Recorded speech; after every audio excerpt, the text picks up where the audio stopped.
ನಮಸ್ಕಾರ. ಫ್ರೀಡಂ 19 ಸುದ್ದಿವಾಹಿನಿಗೆ ಸ್ವಾಗತ. ಇಂದಿನ ಮುಖ್ಯ ಸುದ್ದಿಗಳತ್ತ ಗಮನ ಹರಿಸೋಣ.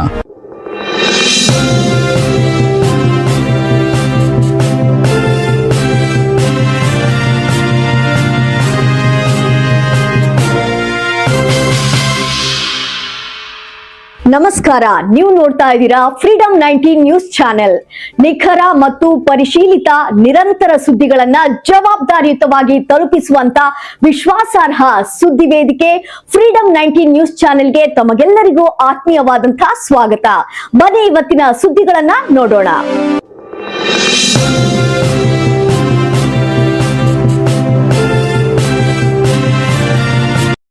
ಸೀಮೆ ಭಾಷೆ ಮತ್ತು ಕನ್ನಡ ಅಸ್ತಿತ್ವದ ವಿಚಾರದಲ್ಲಿ ಮತ್ತೆ ಗುಡುಗಿದ ಕನ್ನಡ ಪರ ಹೋರಾಟಗಾರರು. ಬೆಳಗಾವಿಯಲ್ಲಿ ನಡೆದ ಮಾಧ್ಯಮ ಗೋಷ್ಠಿಯಲ್ಲಿ ರಾಜ್ಯ ಸರ್ಕಾರ ಹಾಗೂ ಮಹಾನಗರ ಪಾಲಿಕೆಗೆ ತೀವ್ರ ಎಚ್ಚರಿಕೆ ನೀಡಿದರು. ಹಿರಿಯ ಕನ್ನಡ ಪರ ಹೋರಾಟಗಾರರಾದ ವಾಟಾಳ್ ನಾಗರಾಜ್, ಸಾರಾ ಗೋವಿಂದ್ ಹಾಗೂ KR ಕುಮಾರ್ ಅವರು ಮಾತನಾಡಿ, ಬೆಳಗಾವಿ ಕನ್ನಡಿಗರ ಗಂಡು ಮೆಟ್ಟಿದ ನೆಲ, ಇದು ಕನ್ನಡಿಗರ ಆಸ್ತಿ, ಇಲ್ಲಿ ಕನ್ನಡದ ಧ್ವಜ ಸದಾ ಎತ್ತರದಲ್ಲೇ ಹಾರಬೇಕು ಎಂದು ಘೋಷಿಸಿದ್ರು. ಬೆಳಗಾವಿ ಮಹಾನಗರ ಪಾಲಿಕೆಯಲ್ಲಿ ಕನ್ನಡ ಪರ ನಿರ್ಣಯವನ್ನು ಕಡ್ಡಾಯವಾಗಿ ಅಂಗೀಕರಿಸಬೇಕು. ನಗರದಲ್ಲಿ ಕನ್ನಡ ಭಾಷೆಗೆ ಆದ್ಯತೆ ನೀಡಬೇಕು. ಸರ್ಕಾರಿ ಕಚೇರಿಗಳಿಂದ ಹಿಡಿದು ಎಲ್ಲ ಫಲಕಗಳವರೆಗೆ ಕನ್ನಡವೇ ಪ್ರಾಮುಖ್ಯತೆ ಪಡೆಯಬೇಕು ಎಂದು ಆಗ್ರಹಿಸಿದ್ರು. ಕನ್ನಡದ ವಿರುದ್ಧವಾಗಿ ನಡೆದುಕೊಳ್ಳುತ್ತಿರುವ ಶಕ್ತಿಗಳಿಗೆ ತಕ್ಕ ಪಾಠ ಕಲಿಸಲು ಕನ್ನಡಿಗರು ಸಿದ್ಧರಾಗಿದ್ದಾರೆ. ಕನ್ನಡ ವಿರೋಧ ಮಾಡುವವರಿಗೆ ಪಾಠ ಕಲಿಸೋದು ನಮಗೆ ಗೊತ್ತಿದೆ ಎಂದು ವಾಟಾಳ್ ನಾಗರಾಜ್ ತೀವ್ರ ಎಚ್ಚರಿಕೆ ನೀಡಿದರು. ವರದಿಗಾರರು ಗೌಸನದಿ, ಫ್ರೀಡಂ 19 ನ್ಯೂಸ್, ಬೆಳಗಾವಿ. ಆತ್ಮೀಯ ಮಾಧ್ಯಮದ ನನ್ನ ಸ್ನೇಹಿತರೆ, ಇಡೀ ಕರ್ನಾಟಕದಲ್ಲಿ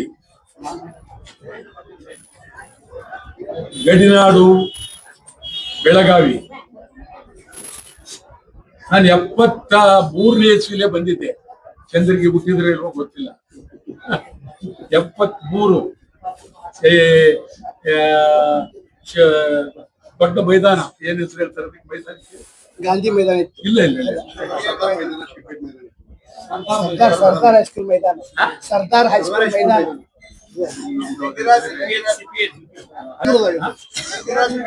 ಲಿಂಗಾಯತ್ ಕಾಲೇಜ್ ಮೈದಾನ. ಸುಮಾರು ಆ ಕಾಲದಲ್ಲಿ 67ರ ದಶಕದಲ್ಲಿ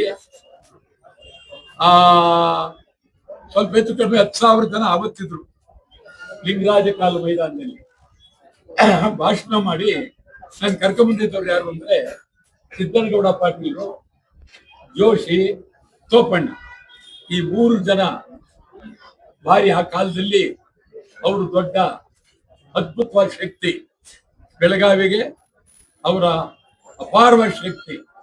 ಅವ್ರ ಸ್ಮಾರಕ ಆಗ್ಬೇಕಿಲ್ಲಿ, ಇಲ್ಲಿನ ಎಲ್ಲಾದ್ರೂ ಆಗ್ಲಿ ಆ ಜನ ಮಾಡದಂತ ಕೆಲಸ ಇವತ್ತು ಅವ್ರನ್ನ ಕಣ್ಮುಂದೆ ನೋಡಿದ ಖುಷಿ ಆಗುತ್ತೆ.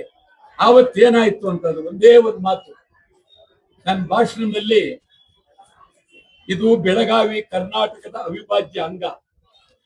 ಅವತ್ತು ಬೆಳಗಾವಿಯಲ್ಲಿ ಕನ್ನಡ ನಾಮಫಲಕ ಬಿಟ್ಟು ಯಾವ ಭಾಷೆ ಇರಬಹುದು ಅಂತ ಸುಮಾರು ಸಂಜೆ 7:15 ಗಂಟೆಗೆ ನಾನು ಹೇಳಿದೆ. 8:15 ಗಂಟೆಗೆ ಬೀದಿಯಲ್ಲಿ ನುಗ್ಗಿ ಎಲ್ಲ ನಾಮಫಲಕ ಕಿತ್ತಾಕಿದ್ರು. ನಾವು ಇಳ್ಕೊಂಡಿದ್ದು ಹೋಟ್ಲಿಗೆ ಬಂದು ಕಲ್ಲೊಡೆದು ಅದು ನಾವು ತಲೆ ಮೇಲೆ ಬಾಣ್ಲಿ ಇಟ್ಕೊಂಡಿದ್ದೆವು. ಅದಾದ್ಮೇಲೆ ಸಿದ್ದನಗೌಡ ಬಂದು, ಸರ್ ಇಲ್ಲಿಂದ ಹುಬ್ಳಿ ಹೊರಟೋಣ ಅಂತೇಳಿ. ಆ ಕಾಲದಿಂದಲೂ ನನಗೆ ಬೆಳಗಾವಿ ಬಗ್ಗೆ ಬಹಳ ಪ್ರೀತಿ. ಅದೊಂದೇ ಅಲ್ಲ, ಬೆಳಗಾವಿ ಮಾಧ್ಯಮದವರು ಅಂದಿನಿಂದ ಇಂದಿನವರೆಗೆ ಬೆಳಗಾವಿ ನಮ್ಮ ಆತ್ಮ ಅಂತ ಹೇಳಿ ಪ್ರೀತಿಯಿಂದ, ಅಭಿಮಾನದಿಂದ ಸಂಪೂರ್ಣ ಬೆಂಬಲವನ್ನ ಕೊಡ್ತಾ ಇದ್ದಾರೆ. ಅಧಿಕಾರಿಗಳಲ್ಲೂ ಬಹುತೇಕ ಒಳ್ಳೆ ಅಧಿಕಾರಿಗಳು ಇದ್ದಾರೆ, ಕೆಟ್ಟ ಅಧಿಕಾರಿಗಳು ಇದ್ದಾರೆ, ಇಲ್ಲ ಅಂತ ಹೇಳಕ್ಕಾಗೋದಿಲ್ಲ. ಆಮೇಲೆ ಇಷ್ಟೆಲ್ಲ ಬೆಳಗಾವಿ ಈ ಪರಿಸ್ಥಿತಿ ಬರಬೇಕಾದ್ರೆ ನಮ್ಮ ಅತ್ಯಂತ ನೀಚ ರಾಜಕಾರಣಿಗಳು, ಅವ್ರು ಯಾವ ಪಾರ್ಟಿಯವರಾಗಿರ್ಲಿ, ಕಾಂಗ್ರೆಸ್ ಆಗಿರ್ಲಿ, JDS ಆಗಿರ್ಲಿ, ಜನತಾ ಆಗಿರ್ಲಿ, ಬಿಜೆಪಿ, ಅವರು ಬೇಕಾಗಿರೋದು ಅಧಿಕಾರದ ದಾಹ. ಇಲ್ಲಿ ಕನ್ನಡ ಉಳಿದಿದ್ರೆ, ಕನ್ನಡ ಬೆಳೆದಿದ್ರೆ ನಮ್ಮ ಹೋರಾಟಗಾರರಿಂದ, ಚಳವಳಿಗಾರರಿಂದ, ಕನ್ನಡ ಚಳವಳಿಗಾರರಿಂದ ಸುಮಾರು ಇವತ್ತು ಬಹಳ ಅತ್ಯಂತ ಗಂಭೀರವಾಗಿ ಚಿಂತನೆ ಮಾಡ್ತಾ ಇದ್ದೀವಿ. ಸುಮಾರು 29ಕ್ಕೂ ಹೆಚ್ಚು ಕನ್ನಡ ಪರ ಸಂಘಟನೆಗಳು ನಾವೇನ್ ಸೇರಿದ್ದೀರಿ. ನಿಜಕ್ಕೂ ಇದು ಮುಂದಿನ ಸೂಚನೆ. ಬೆಳಗಾವಿಯಿಂದ ಒಂದು ಹೊಸ ಕ್ರಾಂತಿ ಆರಂಭ ಆಗುತ್ತೆ. ಹೊಸ ಕ್ರಾಂತಿಗೆ ಇದೊಂದು ದಿಕ್ಕು, ಹೊಸ ಕ್ರಾಂತಿ ಕಹಳೆ. ಇವತ್ತು ಹೇಳ್ತಾ ಇದ್ದೀನಿ, ಕನ್ನಡ ಹೆಸರಿನಲ್ಲಿ ಸರ್ಕಾರ ಬರಬೇಕು. ಕನ್ನಡ ಹೆಸರಿನಲ್ಲಿ ಸರ್ಕಾರ ಬರಬೇಕು. ಆಗ ನಿಮ್ಮ ಕತೆ ನೋಡಿ, ನಾನು ನಿನ್ನೆ ಕೂತ್ಕೊಂಡು ತಮಗೆ ಇದೊಂದು ಕನಸು ಅಂದ್ರೆ ಮನಸ್ಸಿನಲ್ಲಿ ಹೇಳ್ತಾ ಇದ್ದೆ. ಬರುವಾಗ ಬೆಳಗಾವಿಯಲ್ಲಿ ಇರ್ತಕ್ಕಂಥ ಪ್ರತಿ ಕನ್ನಡ ಪರ ಸಂಘಟನೆಗಳಿಗೆ ಈ ವಿಧಾನಸೌಧದಲ್ಲಿ ಅದ್ಭುತವಾದಂತ ಒಂದೊಂದು ಕೊಠಡಿ ಕೊಡಬೇಕು. ನಾನು ಸುಮಾರು 1983ನೇ ಇಸ್ವಿಯಿಂದ ಬೆಳಗಾವಿನಲ್ಲಿ ಹೋರಾಟ ಮಾಡ್ಕೊಂಡು ಬಂದಿದ್ದೀನಿ. ಅದು ಎಲ್ರಿಗೂ ಗೊತ್ತಿದೆ, ಚಂದರ್ಗಿ ಅವ್ರಿಗೆ, ಇಲ್ಲಿರುವಂತ ಎಲ್ರಿಗೂ ಗೊತ್ತಿದೆ. ಇವತ್ತಿನ ಸಮಸ್ಯೆ, ಇವತ್ತು ನನಗೆ ಬಹಳ ಖುಷಿ ಆಯ್ತು. ಜಿಲ್ಲಾಧಿಕಾರಿಗಳ ಕಚೇರಿ ಮುಂದೆ ಕನ್ನಡಿಗರ ಸ್ವಾಭಿಮಾನವನ್ನ ಎತ್ತಿಡಿಯುವಂತ ಹಲ್ಮಡಿ ಶಾಸನದ ಒಂದು ಹೊಸ ಒಂದು ಶಿಲಾನ್ಯಾಸವನ್ನ ಇವತ್ತು ಮಾಡಿ ಅದಕ್ಕೆ ಅಭಿಷೇಕ ಮಾಡೋದ್ರ ಮೂಲಕ ಕನ್ನಡಿಗರು ಜಾಗೃತಿಯನ್ನು ಉಂಟು ಮಾಡ್ತಾ ಇದ್ದಾರೆ.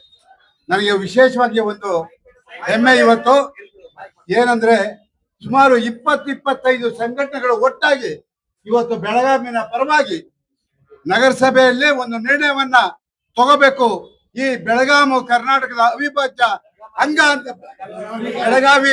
ಬೆಳಗಾವಿ ಒಂದು ಅವಿಭಾಜ್ಯ ಅಂಗ ಅಂತ ಹೇಳ್ಬಿಟ್ಟು ಒಂದು ನಿರ್ಣಯವನ್ನ ತಗೋಬೇಕು ಅಂತ ಹೇಳ್ಬಿಟ್ಟು ನೀವೆಲ್ಲ ಇದೀರಲ್ಲ. ಇದಕ್ಕೆ ವಾಟಾಳ್ ನಾಗರಾಜ್ ಅವರ ನಾಯಕತ್ವದಲ್ಲಿ ಯಾವುದೇ ಹೋರಾಟಕ್ಕೆ ನಾವು ಸಿದ್ಧವಾಗಿದ್ದೀವಿ. ಅದಕ್ಕೆಲ್ಲದಕ್ಕಿಂತ ಹೆಚ್ಚಾಗಿ ಉತ್ತರ ಕರ್ನಾಟಕದ ಜನ ಗಂಡು ಮೆಟ್ಟಿದ ಜನ ಅಂತ ಹೇಳ್ತಾರೆ. ಇವತ್ತು ನೀವು ಮುಂದೆ ನಿಂತ್ಕೊಂಡು ನಮ್ಮ ನಾಯಕತ್ವದಲ್ಲಿ, ವಾಟಾಳ್ ನಾಗರಾಜ್ ಅವರ ನಾಯಕತ್ವದಲ್ಲಿ ಏನೇ ಆಗಲಿ ಆ ಒಂದು ನಿರ್ಣಯ ಆಗಲೇಬೇಕು. ಅಲ್ಲಿವರೆಗೆ ನಾವು ವಿಶ್ರಾಂತಿ ಪಡೆಯಲ್ಲ. ಹೋರಾಟವನ್ನ ಇನ್ನೂ ಹೆಚ್ಚು ಮಟ್ಟಕ್ಕೆ, ನಮ್ಮ ರಾಜ್ಯದ ಮಟ್ಟಕ್ಕೆ ತಗೊಂಡು ಹೋಗ್ತೀವಿ ಅಂತಕ್ಕಂಥ ಮಾತನ್ನ ಇವತ್ತು ನಾನು ಹೇಳಕ್ ಇಷ್ಟಪಡ್ತೀನಿ. ಆತ್ಮೀಯ ಬೆಳಗಾವಿ ಮಾಧ್ಯಮದ ಬಂಧುಗಳೇ, ಕನ್ನಡ ಒಕ್ಕೂಟ, ವಾಟಾಳ್ ನಾಗರಾಜ್ ಅವರು, ಸರಾ ಗೋವಿಂದ್ ಅವರು, ಕನ್ನಡ ಸೇನೆ KR ಕುಮಾರ್, ಕನ್ನಡ ಜಾಗೃತಿ ವೇದಿಕೆ ಮಂಜುನಾಥ್ ದೇವ್, ಗಿರೀಶ್ ಗೌಡ್ರು ಹಾಗೂ ಅಶೋಕ್ ಚಂದರ್ಗಿ ಮತ್ತು ಇಲ್ಲಿ 20ಕ್ಕೂ ಹೆಚ್ಚು ಕನ್ನಡ ಪರ ಸಂಘಟನೆಗಳು ಇವತ್ತು ಈ ಹೋರಾಟದಲ್ಲಿ ಭಾಗವಹಿಸುವ ಮೂಲಕ ಸುಭಾಷ್ ಪಾಟೀಲ್, ವಾಟಾಳ್ ನಾಗರಾಜ್ ಅವರ ನಾಯಕತ್ವದಲ್ಲಿ ಮುಂದಿನ ಹೋರಾಟಗಳು ಯಾವ ರೀತಿ ಹಮ್ಮಿಕೊಳ್ಬೇಕು ಅನ್ನೋದೇ ವಿಶೇಷವಾದಂತ ಇವತ್ತಿನ ಈ ಸರ್ಕಾರ ಮಂಗತನಕ್ಕೆ ಯಾವ ರೀತಿ ಮುಂದೆ ಹೆಜ್ಜೆ ಇಡಬೇಕು ಅಂತ ಇವತ್ತು ಈ ಒಕ್ಕೂಟದ ಮೂಲಕ ಇಲ್ಲಿ ಶಕ್ತಿಯನ್ನು ತುಂಬುವಂತ ಕೆಲಸವನ್ನು ಮಾಡ್ತೀವಿ. ಇದಕ್ಕೆ ಕನ್ನಡ ಸೇನೆ ಕರ್ನಾಟಕ ಸಹ ಬೆಂಬಲವನ್ನು ವ್ಯಕ್ತಪಡಿಸಿ ಇಲ್ಲೆಲ್ಲ ಕನ್ನಡ ಪರ ಸಂಘಟನೆಗಳ ಜೊತೆ ಕೈ ಜೋಡಿಸುವಂತ ಕೆಲಸವನ್ನು ಮಾಡ್ತೀವಿ. ಕನ್ನಡ ಒಕ್ಕೂಟದಲ್ಲಿ ವಾಟಾಳ್ ನಾಗರಾಜ್ ಅವರ ನಾಯಕತ್ವದಲ್ಲಿ ಹೋರಾಟಕ್ಕೆ ನಾವು ಸಿದ್ಧರಾಗಿದ್ದೇವೆ. ಇಂದಿನ ಪ್ರಮುಖ ಸುದ್ದಿಗಳು. ಕರ್ನಾಟಕದ ಪ್ರತಿಯೊಂದು ಮೂಲೆಗೂ ನಿಖರ ಮತ್ತು ಪರಿಶೀಲಿತ ಮಾಹಿತಿಯನ್ನು ಜವಾಬ್ದಾರಿಯುತವಾಗಿ ತಲುಪಿಸುವಂತಹ ಪ್ರಯತ್ನದಲ್ಲಿ ನಾವು ಸದಾ ನಿಮ್ಮ ಜೊತೆ. ಫ್ರೀಡಂ 19 ನ್ಯೂಸ್ ಚಾನೆಲ್ನ ವೀಕ್ಷಕರಿಗೆ ಧನ್ಯವಾದಗಳು. ಮತ್ತೆ ಭೇಟಿಯಾಗೋಣ ಮುಂದಿನ ಸುದ್ದಿಗಳೊಂದಿಗೆ. ನಮಸ್ಕಾರ.